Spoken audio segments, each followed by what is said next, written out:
Bonjour et bienvenue dans les items list du mois de mai. Alors, on va parler de bouffe, en gros. On va parler de séries, de 3 séries, entre autres, parce que j'en ai vu d'autres, mais j'avais envie de vous parler de celle-là, de 3 films parmi ceux que j'ai vus. Il y en a quand même pas mal aussi que j'ai vus. Et d'un MOOC. Voilà, enfin d'une plateforme pour se cultiver en ligne. On va commencer par la bouffe, hein, tant qu'à faire. Alors, pendant ce confinement, j'ai essayé de faire comme beaucoup de monde, c'est-à-dire de faire avec ce que j'avais dans les placards. De cuisiner, mais je cuisine pas trop de pâtisserie, donc le fait de... c'est pas trop mon truc. En fait, je me suis vengée. Il y a le General Hux qui va passer, je vous le dis tout de suite, pour les fans du General Hux. Il est très chiant en ce moment, mais c'est General Hux. Et General Hux, est-ce que tu peux dire bonjour à la caméra pour les fans? Là, bonjour, bonjour, je suis le chat du quartier. Bonjour, coucou. Coucou, le chat. Il est pas content, hein, je vous le dis. Non, et parce que je lui ai refusé quelque chose que je vais vous montrer. Il adore ça. C'est la fois j'ai eu le malheur de laisser ouvert la boîte, enfin le pot, et il a mis le nez dedans. Donc depuis, il est un peu accro, la bête. Mais moi, je veux pas qu'il en mange parce que c'est pas bon pour les chats. Voilà. Mais oh, il est pas. Il vient. Hein. Il est obsédé par la boîte. Dès qu'il la voit, tu vois la boîte, ah, oui, tu vois. Donc, on va commencer. Bouffe. Je suis pas très sucrée, je suis très salée, ce qu'il faudrait pas que je fasse, mais je suis salée. Mais je peux être sucrée. Et je me suis aperçue qu'en ce moment, pendant ces jours de confinement, j'avais envie de doudou de temps en temps. Et mon doudou, un de mes doudous préférés, c'est la marmelade. Donc j'ai trouvé que orange amère de chez donc Bonne Maman, mais j'aime la marmelade d'orange, etc. C'est ma cam. Hein. Donc c'est un pot. Il est entamé depuis 15 jours, donc vous voyez, je suis quand même raisonnable. Je vais vous montrer, hein, ça fait 15 jours que je l'ai entamé, donc ça va, c'est pas non plus une catastrophe. Regardez qui là qui vient. Regardez qui... Il est obsédé par ce pot. C'est une obsession là, Laurent jamais. T'es bien mon chat en fait, hein. Hein, t'es mon gros chat. Oui. T'es bien le chat ta copine, toi. Oui, je suis sa mère, sa copine, enfin je suis à peu près tout. Hein, mon gros chat. Donc voilà. Donc je carbure à ça, donc en fait j'en ai déjà bouffé un, le même truc là, ça va depuis le 17 mars, je pense que je suis raisonnable, donc là voilà. Bon, j'ai mis un mois à peu près, un mois et demi pour descendre le premier pot, donc là j'ai été même plus que raisonnable sur le deuxième, vous voyez. Et autre chose que avec lequel je carbure, je planque parce que le général c'est en embuscade. Si je le laisse, il va me le bouffer ce con. Et l'autre, alors ce n'est pas de la poudre de Noël, ce n'est pas une poudre de chocolat. C'est d'une boîte que j'ai récupérée, qu'on m'avait offerte à l'époque, où il y a du thé. Voilà. Ah, ça sent bon, hein. Oh là là. C'est un chat à thé, un chat à confiture. Ce truc, c'est une véritable dame anglaise. Il se lâche les babines, il est incroyable. Oh, ça sent bon, hein, mon cœur. Oh là là. C'est une vieille dame anglaise, ce truc. Donc là, il y en a deux. Il y en a un, si je me souviens bien, c'est un thé à la bergamote qui s'appelle Noël à Londres. Et l'autre qui est Noël, je crois, à Saint-Pétersbourg. Voilà. Donc j'ai carburé à ça. Je carbure à ça, de toute façon, c'est pas vrai. Donc ça, c'est bouffe. Non, mais vous allez voir, on va aller vite parce que sinon, on va y passer 300 minutes. Donc je voulais vous parler de séries. Alors, parmi toutes les séries que j'ai vues, j'en ai vu 3 qui m'ont plus intéressée. La première s'appelle... C'est 2 sur Netflix, les premiers. Enfin, une qui n'est pas vraiment une série. C'est des reportages. Donc la première, c'est The English Game. Ce qui vous étonnera pas quand je vous dirai que ça parle de foot. C'est sur l'histoire en fait du début du foot professionnel en Angleterre, puisque jusqu'à très tard c'était vraiment fait par les amateurs. Et puis un jour, un club a acheté un très bon joueur écossais qui s'appelait Fergus Sutter. Et parmi les très très bons joueurs de Eton, il s'appelait Arthur Kenna. Qui était donc un amateur, qui faisait partie du cercle très élitiste de Eton, qui était la haute bourgeoisie anglaise, voire limite la noblesse pour certains, et qui en fait estimait que le football était un sport de gentleman et était un sport amateur. Donc en fait ils se sont retrouvés, c'est une mini-série de 6 épisodes, et on suit en fait l'évolution de ces hommes qui faisaient partie de l'élite, qui avaient verrouillé la fédération anglaise de football, et à travers les matchs pour gagner la Coupe d'Angleterre, ils vont se retrouver face à ces joueurs qui sont pour la plupart amateurs, dont certains sont payés pour jouer et passent d'un club à l'autre. Voilà, et donc c'est le début du football professionnel. J'allais dire du professionnalisme du football. Donc du football professionnel ou du professionnalisme dans le football. Bon, j'adore le foot, donc ça m'a pas gêné. Je savais déjà qui étaient Fergus Sutter et Arthur Kinner, donc ça me posait aucun problème. Après, si vous aimez pas le foot et que vous aimez pas l'Angleterre et que vous aimez pas ce genre de choses, passez votre chemin. Si vous aimez le foot et que vous ne connaissez pas l'histoire, c'est toujours bon à prendre. Si vous connaissiez l'histoire, bon, c'est romancé, attention, il y a des grosses libertés prises avec l'histoire, mais en gros, c'est une bonne idée. Autre série qui est sur MyCanal, qui s'appelle A Plot Against America. C'est issu du livre de Philip Roth, qui s'appelle en français Le complot de l'Amérique, qui en fait suit une famille juive new-yorkaise sous le joug en fait du président Lindbergh, c'est-à-dire ce n'est pas Roosevelt qui a été élu, c'est Lindbergh, Charles Lindbergh, le héros aviateur, qui était clairement antisémite et qui était pro-Hitler. Et donc en fait cet homme est nommé à la Maison Blanche, devient le nouveau président des États-Unis, donc c'est une uchronie. Et on va suivre l'évolution de cette famille juive qui, il y en a certains qui décident d'adhérer à un programme dont un rabbin qui développe en gros la version américaine des jeunesses hitlériennes. Et une autre partie qui rentre pas forcément en résistance, mais en tous les cas qui refuse de se plier à ça et qui voit arriver le gros bulldozer dans la figure parce qu'ils ont vu ce que faisait Hitler en Allemagne et donc ils ont un peu peur. Voilà. Donc il y a ce côté balancier de bah oui, mais l'Amérique c'est quand même les droits, il y a la liberté individuelle, on est libre, on peut faire ce qu'on veut, on a la liberté de culte, et puis vous avez quelqu'un qui vous amène ça dans la gueule. Donc c'est voilà. Mais c'est très intéressant. Il y a John Turturro, il y a Winona Ryder notamment, et franchement j'avais beaucoup aimé le livre de Philip Roth et je trouve que la série est fort bien troussée. Donc voilà. J'enlève la confiture parce qu'il y a General Hux qui a décidé de... Non mais il est obsédé par la bouffe ce chat. Et ensuite sur Netflix, c'est une série, en fait c'est pas une série, c'est des documentaires, c'est des petits reportages d'un chef cuisinier américain. J'ai pas du tout retourné son nom, je suis une dinde, mais en fait ça s'appelle Ugly Delicious.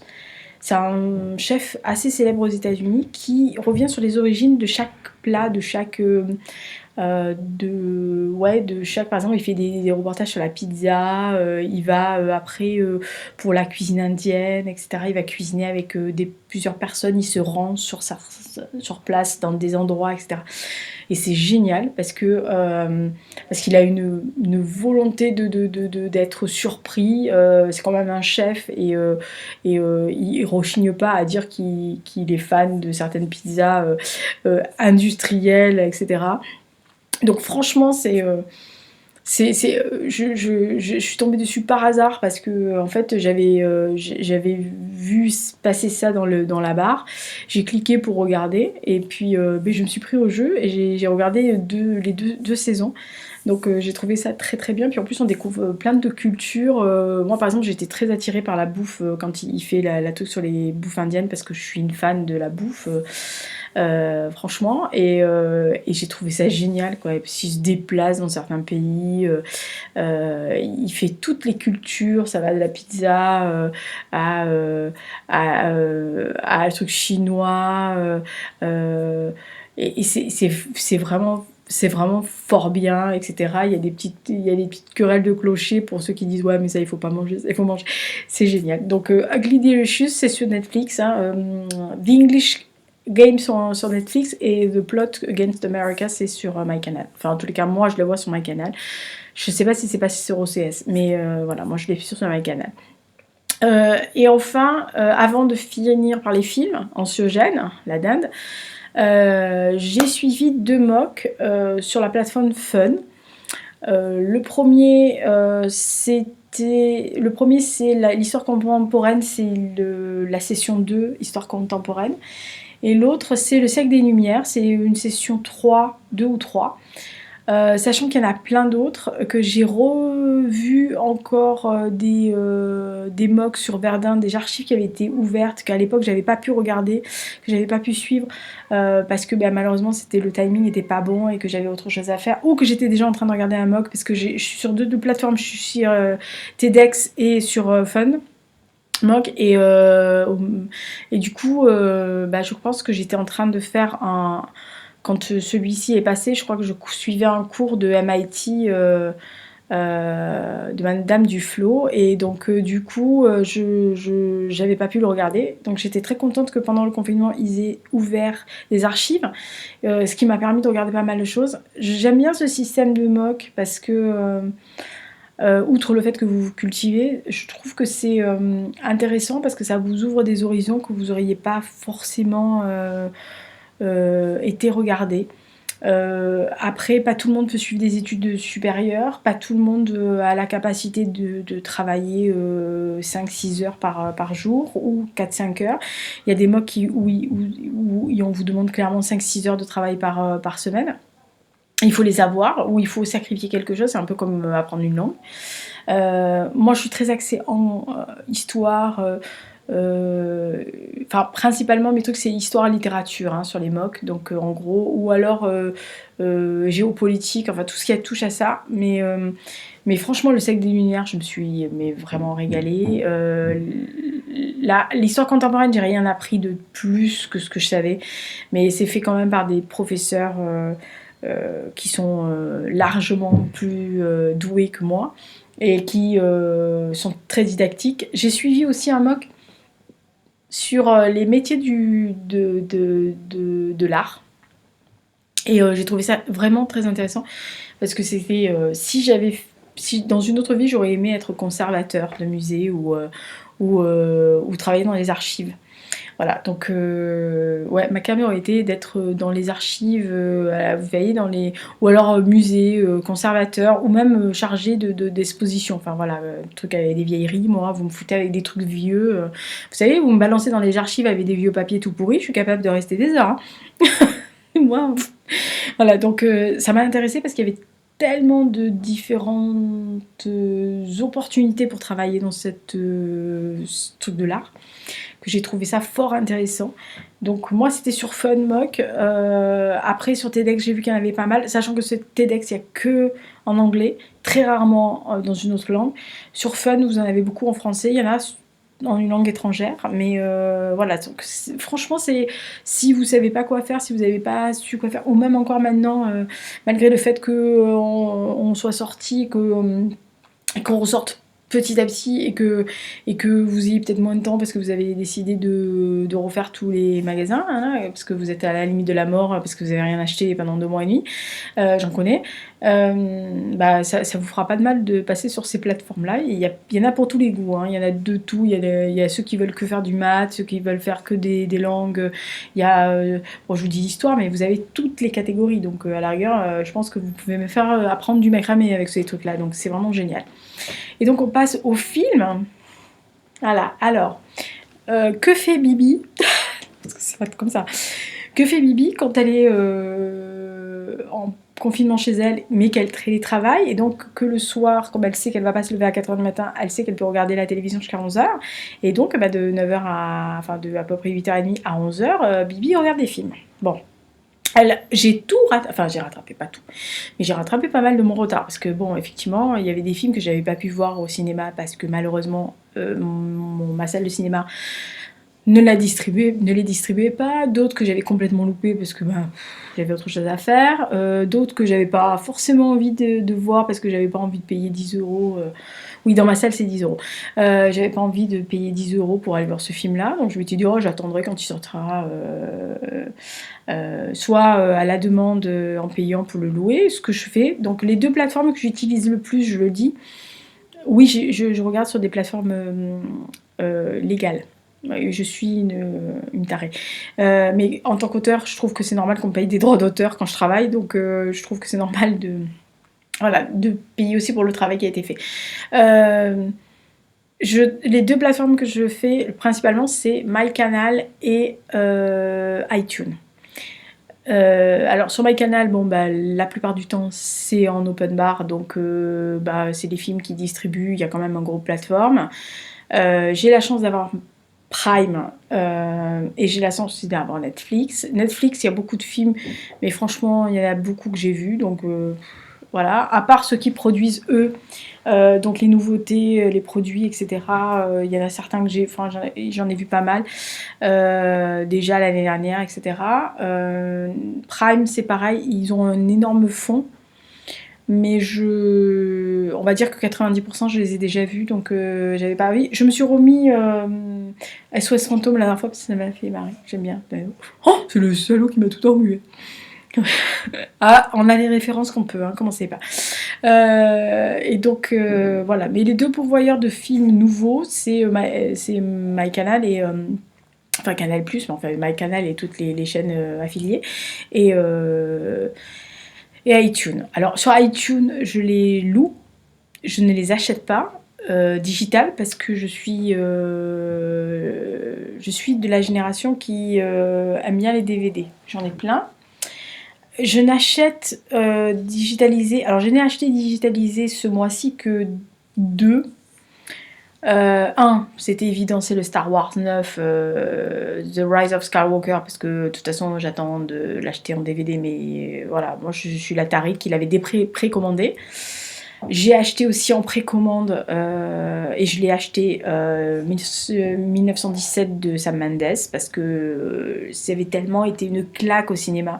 J'ai tellement aimé ce film et je l'aime encore tellement que je ne pouvais pas imaginer de ne pas l'avoir, au moins en digital pour pouvoir le voir quand je voulais. Et après, je l'achèterai en DVD parce que je le trouve magnifique. Mais sinon, j'ai rattrapé mon retard. Et donc, il y avait des films que j'avais pas pu voir. Notamment Edmond de Alexis Michalik, parce que quand j'avais voulu le voir, bah, j'ai eu une avarie familiale, souvent quand je vais aller au cinéma, et en fait après mon cinéma préféré ne le faisait pas, et l'autre était beaucoup trop loin pour que j'y aille, donc je râlais de ne pas l'avoir vu parce que j'avais lu certaines choses, et j'avais lu beaucoup d'échos de la presse de la pièce Edmond, et que bah, si vous avez suivi le tag, vous savez que Edmond Rostand est lié à un auteur que j'aime beaucoup qui est Louis Gendreau, et qui était d'ailleurs Edmond Rostand qui était son protecteur, on va dire, et qui aimait beaucoup Louis, donc il a beaucoup aidé aussi, et qui l'a à titre posthume beaucoup aidé à être connu à l'époque. Et j'avais vraiment envie, vraiment envie de voir le film de Michalik. J'ai pas été déçue parce que de ce que j'en avais entendu, on m'avait dit tu vas adorer, et ce qui est le cas. Je pleure rarement au cinéma, et là j'ai couiné comme une dinde. Voilà. Je me suis mis à pleurer à la fin. Voilà. Donc c'est comme ça.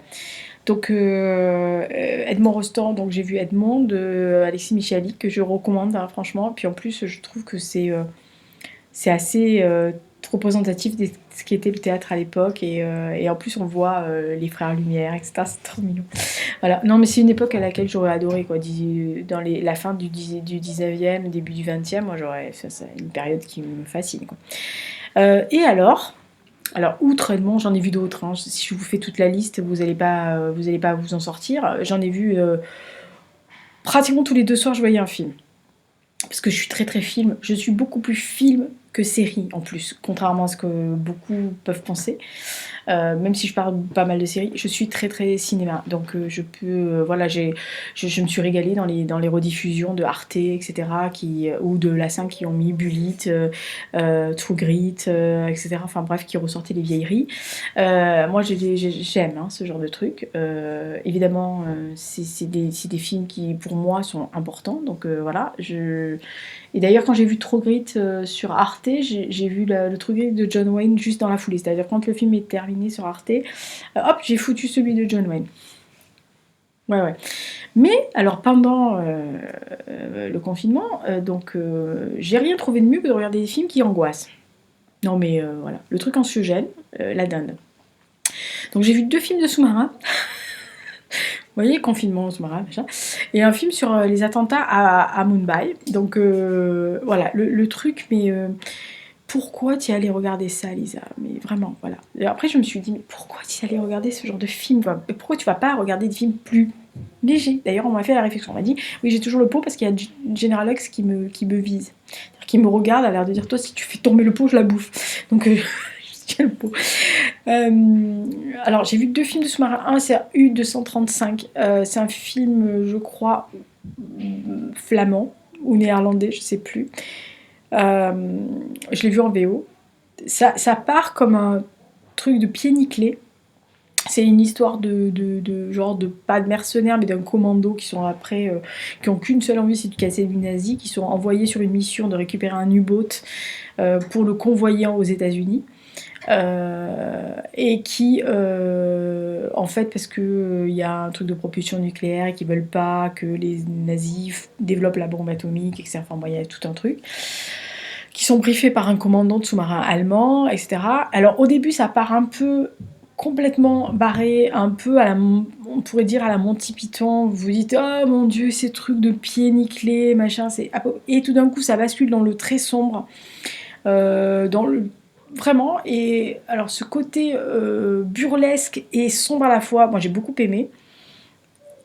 Je suis sortie de là, je me dis, oh, bon film. C'est pas un film que je reverrai, mais j'ai trouvé que c'était pas mal, donc ça s'appelle U-235. Il faut aimer le truc un peu barré, et puis il faut aimer le confinement hein, aussi, je vous dis. Autre confinement sous-marin, j'ai vu Kursk.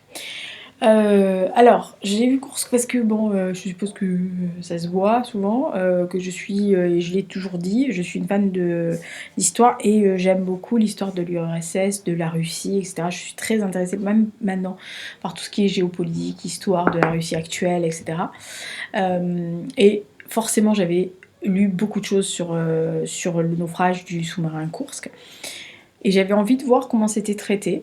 Alors c'est un film qui est international, hein, forcément. Il y a des acteurs internationaux, dont la femme d'un des sous-mariniers qui est Léa Seydoux, si je me souviens bien.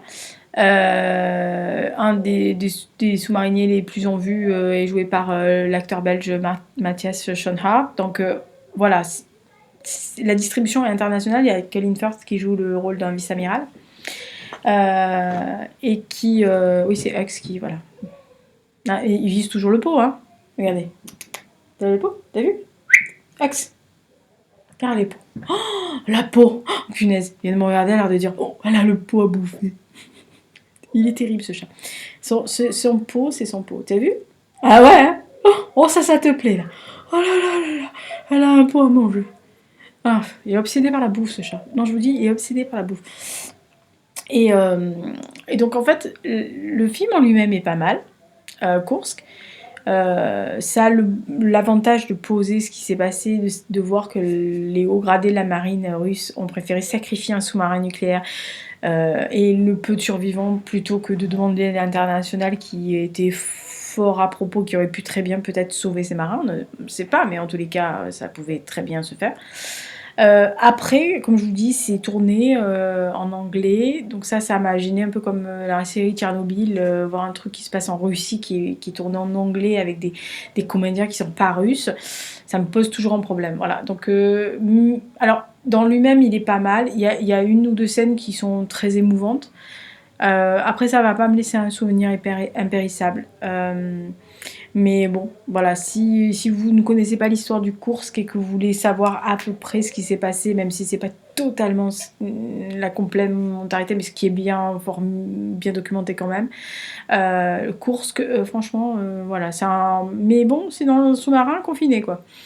Et à la fin, il meurt, hein, je vous le dis tout de suite. Donc, ouais, je vous dis, quand je vous dis anxiogène, je vous dis anxiogène. Hein. Et alors, le troisième film que j'ai vu, ah ma boule.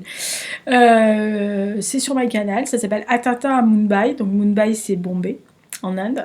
C'est cette série d'attentats qu'il y avait eu dans la ville où il y avait eu un commando qui avait mitraillé des gens dans la gare et notamment dans le fameux Taj Palace, ce sublime palace à Mumbai. Qui était rentré en force avec dynamite, grenades automatiques, etc. et qui avait fait un carton dans l'hôtel. Alors on suit plusieurs personnes. Alors on suit d'abord le commando de terroristes qui sont constamment reliés par une oreillette à leur commanditaire, en tous les cas, qui les abreuve de tout. De commandement, d'explication, de motivation, enfin c'est un coach quoi, hein, en gros. Un coach terroriste. Voilà. Non mais c'est sérieux, c'est tout à fait ça. On suit aussi l'histoire d'une famille dont un est américain, elle est, on ne sait pas si elle est indienne, enfin en tous les cas elle est richissime. Ils arrivent avec leur nounou et leur petit garçon, un petit bébé.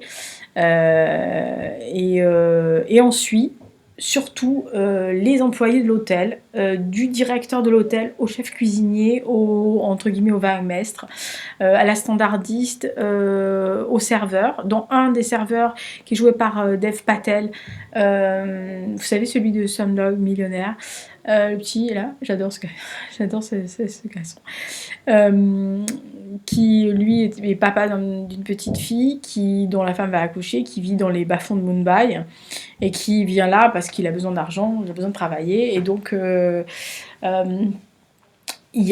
voit le Mumbai côté vie de tous les jours, grouillante, quand le commando terroriste arrive sur la plage avec leur espèce de radeau là, de leur bateau pneumatique, c'est pas une plage, c'est un dépotoir, etc. Mais c'est la réalité de l'Inde.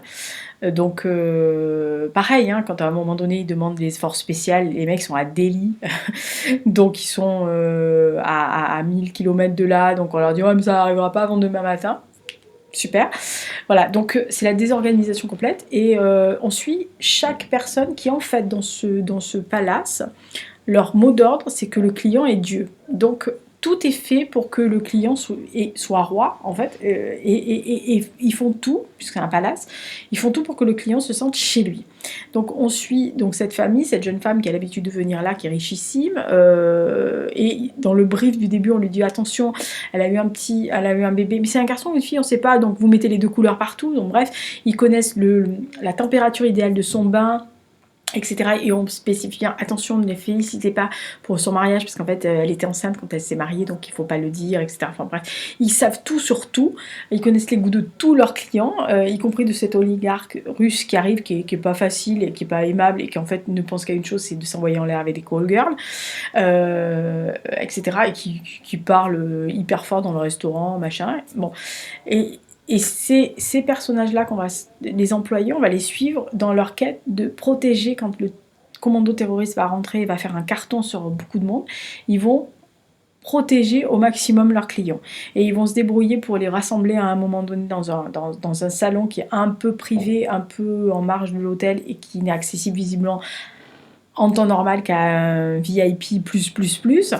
Et donc ils vont essayer de les protéger au maximum. On suit la babysitter avec le petit bébé, on suit le mari américain de la jeune femme, qui est joué par Armie Hammer, et je peux vous assurer que c'est un des rares rôles où même quand il arrive à l'écran, vous êtes tellement déjà angoissé par cette histoire, que même si c'est une bombe atomique, le garçon, vous le regardez plus du tout. Alors, il est passé, si vous le regardez, mais vous vous dites pas, comme par exemple dans certains films, vous dites ah ouais, machin, dans le film avec Johnny Depp par exemple, vous le regardez sur toutes les coutures, le gars. Là, vous le regardez pas sur toutes les coutures, parce que vous vous dites putain, il va se prendre une balle quelque part, et du coup, quelquefois, il y en a un qui surgit, vous savez pas où sauter, enfin bon, bref. Le truc anxiogène, donc ça s'appelle Attentat à Mumbai. Si ça ne serait. C'est un film vraiment anxiogène, sombre, violent, très difficile à voir, sanglant évidemment, mais qui a quand même une leçon de vie où vous voyez que ces gens, ces employés ont fait tout leur possible pour sauver des vies, au détriment de la leur, au détriment de leur famille, parce qu'à un moment donné on donne même le choix à certains de partir en leur disant vous pouvez partir, vous savez, regardez, parce qu'il y en a certains, à un moment donné ils sont dans la cuisine, ils peuvent partir dans la porte de derrière, et ils sont tellement ils ont tellement le sens de la loyauté envers leur établissement, du travail bien fait, etc., qu'ils préfèrent rester plutôt que de fuir. Alors il y en a un ou deux qui fuient parce que ils ont une famille à nourrir et qui sont seuls, mais il y en a très très peu. Et en fait on apprend dans le film qu'ils ont fait tout ce qui était possible pour sauver tout le monde. Et ils ont malheureusement pas réussi à sauver tout le monde, mais en tous les cas, c'est un film qui est très fort, très difficile, très émouvant. Alors c'est peut-être pas le bon moment pour vous de le voir. Moi, je peux regarder des films comme vous voyez, hein, anxiogènes en période de confinement, ça me gêne pas des masses. Pour la bonne simple raison que c'est quelque chose qui m'est pas difficile de rester enfermée. Mais franchement, voilà, c'était les 4 films que j'ai vus. Parmi les 4 films que j'ai vus, j'en ai vu d'autres qui m'ont marqué, qui m'ont plu. Peut-être que j'en parlerai un peu plus tard ou pas du tout, je sais pas. Bah écoutez, je sais pas quels sont vos préférés du mois. Je sais pas ce que vous avez vraiment vu. Alors oui, j'ai revu le Star Wars 9. Je suis toujours pareil. Pour moi, le héros de la trilogie des 7, 8, 9, c'est Kylo Ren. Kylo Ren slash Ben Solo, on va dire. Que à la fin, l'empereur Palpatine le dit bien, il balance à la fosse le dernier Skywalker.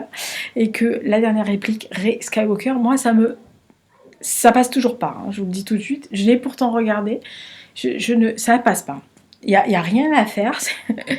Soit elle disait Rey Palpatine, soit elle disait Rey Solo parce qu'elle voulait avoir une réminiscence de Ben Solo avec qui elle fricote quand même un peu. Enfin, c'est pas fricoter, mais bref, c'est 2 faces de la même pièce. Donc à la rigueur, qu'elle prenne le nom de Solo, ça me gênait pas. Mais alors voilà, à la fin, moi, Skywalker, ça passe toujours pas, quoi. Je l'ai toujours pas encaissé ce truc. Donc depuis décembre, et je l'ai revu là et ça passe toujours pas. Voilà. Donc j'en ai vu pas mal. Et le général Hux est en train d'essayer de se choper la tourterelle. Oui, parce qu'il est amoureux d'une tourterelle. Et la luminosité est en train de se casser la figure. Quel bonheur cet endroit. Voilà, donc bah écoutez, c'est tout ce que j'ai vu. Donc thé, confiture, je remonte la confiture avant que le général Hux me saute dessus. T'as vu la confiture? Il s'en fout, il y a la tourterelle. Du thé à gogo. Donc si vous aimez pas le thé... Ça, je suppose que c'est un thé... Oui, Damien. Voilà. Après, The English Game, A Plot Against America, Ugly Delicious, si vous voulez voir, c'est sympa. Les films, je vous conseille aucun si vous êtes sujet aux films anxiogènes. Sinon, vous pouvez regarder les 2 sous-marins, là, U-235 et Kursk. Sinon, vous pouvez regarder Edmond, parce que même si c'est moins anxiogène, mais c'est tellement beau. Puis le texte d'Edmond Rostand est tellement magnifique, de Cyrano, enfin entre autres, que j'ai adoré. Et en fait, j'ai été très étonnée parce qu'il y avait des gens qui... j'ai regardé un peu, et il y a des gens qui, sur YouTube, là, que j'ai vu arriver avec les textes de Cyrano de Bergerac, je me suis dit, mais ils n'avaient jamais lu, c'est dommage, parce que c'est fort bien écrit. Et Fun, Mock, pour vous cultiver. Faites ce que vous voulez, hein, mais moi j'aime bien. Voilà. Allez, c'était tout pour les vitamines du mois de mai. On se retrouve pour le point histoire. Et on se retrouve, alors histoire, je vous le dis, hein, c'est 4 pavés sur la Seconde Guerre mondiale. Donc si ça vous plaît pas, passez votre chemin. Et on se retrouve à la fin du mois de mai pour le point lecture de mai avec tous les ouvrages que vous avez vus au début de l'année. Enfin, du mois, pardon. Et puis j'espère que vous vous portez bien, faites attention à vous, toujours, encore, etc. Et puis prenez votre mal en patience. Hein. De toute façon, on n'a pas trop le choix. Donc c'est comme ça, on va être habitué on a une autre vie, une autre façon de vivre désormais, je pense. Et peut-être qu'on reverra nos priorités. Voilà. En tous les cas, moi je ne vais pas changer de ma façon de vivre parce que j'étais déjà en train de faire très attention à ça. Donc en gros, certains ont découvert qu'il y avait des primeurs, qu'il y avait des maraîchers, des ruches. Moi j'ai ma ruche qui dit oui, que j'adore. Qu'on pouvait acheter aux petits commerçants du coin, qu'on pouvait... pas être obligé de se taper les grands centres commerciaux et d'acheter 25 millions de paquets de pâtes comme au début ça avait fait. Voilà, moi j'ai fait avec ce que j'avais au début et après j'ai rafistolé une fois par semaine, j'ai ravitaillé, mais j'ai ravitaillé par proportion de mes placards, c'est-à-dire petits placards et par rapport à ce qu'on mange. Voilà, j'ai pas pris 20 kilos alors qu'on en mange que 2 quoi. Voilà. Bref, ça c'était les items. Voilà, écoutez, je vous embrasse, je vous fais des bisous et puis je vous dis la semaine prochaine ou dans 2 jours, 3 jours, je sais pas. De toute façon, le prochain c'est l'histoire, donc vous verrez si vous avez envie de vous taper l'histoire ou non. Oui, il y en a certains qui n'ont pas apprécié. Enfin, ouais, mais ça va être encore très élitiste, on m'a dit, mais moi je m'en fous. Il y en a qui aiment mon point d'histoire. Donc, voilà. Allez, je vous embrasse et puis je vous dis portez-vous bien, à bientôt. Et puis bah, mettez des petits commentaires, des petits pouces, enfin vous faites ce que vous voulez. De toute façon, vous êtes libre de faire ce que vous voulez. Enfin, des petits pouces, c'est sympa. Et puis merci aux nouveaux abonnés aussi. C'est gentil de venir par ici, j'adore. Et j'aime bien les commentaires aussi. C'est toujours les mêmes qui me font des commentaires, mais j'aime bien les commentaires. Au revoir.